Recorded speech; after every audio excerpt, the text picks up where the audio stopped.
Welcome back to another Album Book Club EP review. This week we are checking out Skipping Stone by Alexz Johnson, suggested to us by a viewer, and it came out in April of 2022.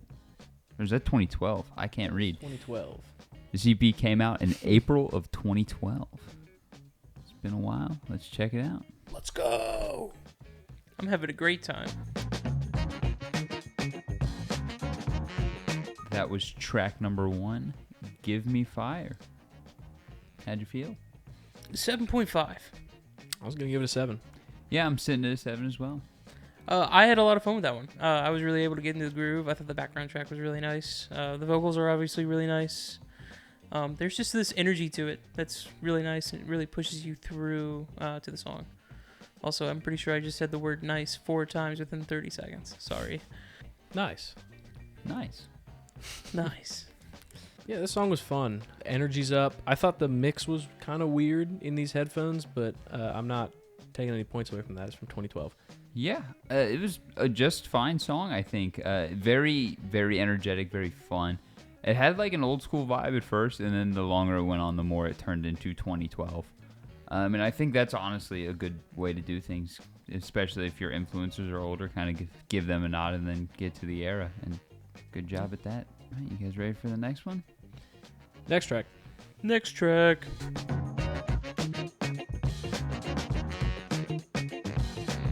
That was track number 2, Walking. How'd you feel? I'm going to give that one a 7. Give it a 6.5. I think I'm also at a 6.5. Vocally, it was good, but while I think there was more that I could piece out in the background, I think there was less going on in this song, which is not always a bad thing, but I don't want to call it a filler song because I don't think it is, but it's kind of just there. It's very pretty, but that's Yeah. about it. Yeah. I think this is definitely a song that's very 2012. Yeah. This was the pop radio hit sound. And it's very well done for what that is. It's just, unfortunately, we have since moved away from that. And it's definitely been hit by the times. I think it's pretty enough to stand on its own. That's why I'm giving it a 7. I still like the thing. I didn't give it a 7. I gave it a 6.5, didn't I? You gave it said a 7, we gave it a 6.5. Okay. Yeah, that's what you guys said. Okay. Anyway. Yeah, no, I think it stands on its own, so I give it a 7. It's just a really pretty piece. You know, there's not enough going on in the background to really drive it forward and, bring it up, but I think vocally, she's just good enough to stand out. Yeah, I think if I had a slow pop playlist, this would fit right in there. It's just, I don't know that I would put this in my main playlist because it doesn't necessarily hold its own in that regard. Next track. Next track. Oh, that's interesting and new. What? It moved. The bongos. All right, that was track 3, Pleased to Meet You. How do you feel? Pretty solid. 7.5. I'll give it a 7. I think I'm up there with you, Carson. I think it's a 7.5. I really love that beat going on in the background. Gives it a lot more drive in a weird kind of soft energy way. You know, it doesn't push you forward very harshly, but it just kind of supports the melody and everything else going on. I think they filled out the vocals really well.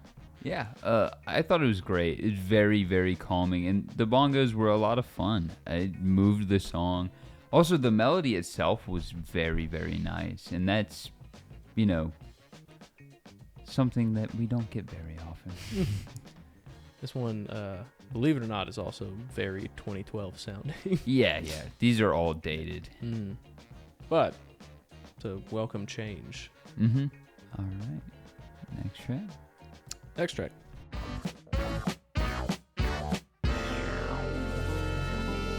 That was track number 4, Thief. How you feel? 7. 7. It's a 7. Honestly, solid. It's like everything else we've gotten on here. It's a little basic, but I think they're doing a really good job of kind of holding the early 2012s, what was popular. I think they're doing a good job that. Yeah, this would have been popular in 2012. Yeah, 13 years ago, this would have been huge. I think it's spot on for the sound, exactly. Nothing is bad about it. It's just very, very dated. A little bit. It's got like the built for like a chant at a live show. Mm-hmm. They did a lot of that back in 2012. But yeah, no, this is a fun song. It's a fun EP so far. Yeah, it's great. Really good energy all throughout. Oh, yeah. Last track.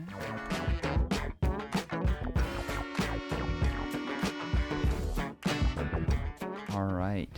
That was our last track, Skipping Stone. How'd you feel? 8. 7.5. I'm at a 7. This one was beautiful. Very good vocals all the way throughout it. A very emotional piece. You can really feel it come through in the track. It's really nice to see. Yeah.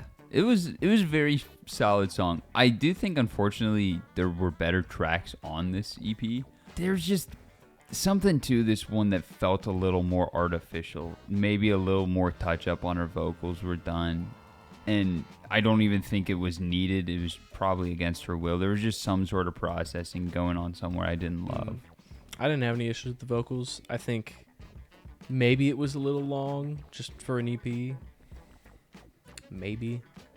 But yeah, I'm kind of standing with Carson. This is good. Takes us to our album art. How you feel? It doesn't hold up to time, I don't think. I'm going to give it a 4. I think if it was just the drawing of her without whatever's going on in the sides, it would be better. I'm going to give it a 5, but if it was just the drawing, it'd probably be like a 7.5. I'm going to give it a 5. Don't love, any of the border, really. And then the words on there look really out of place, just kind of as an arch. Yeah. Yeah, nah. That would be what dropped it down for me. The words and the border. I think you could have just stuck with the drawing. It looked good. Yeah. I agree with that. Well, even if the border was consistent, it'd be better. But they're like all at different heights on each side, and that's kind of weird. If you made it this far, don't forget to like, comment, and subscribe.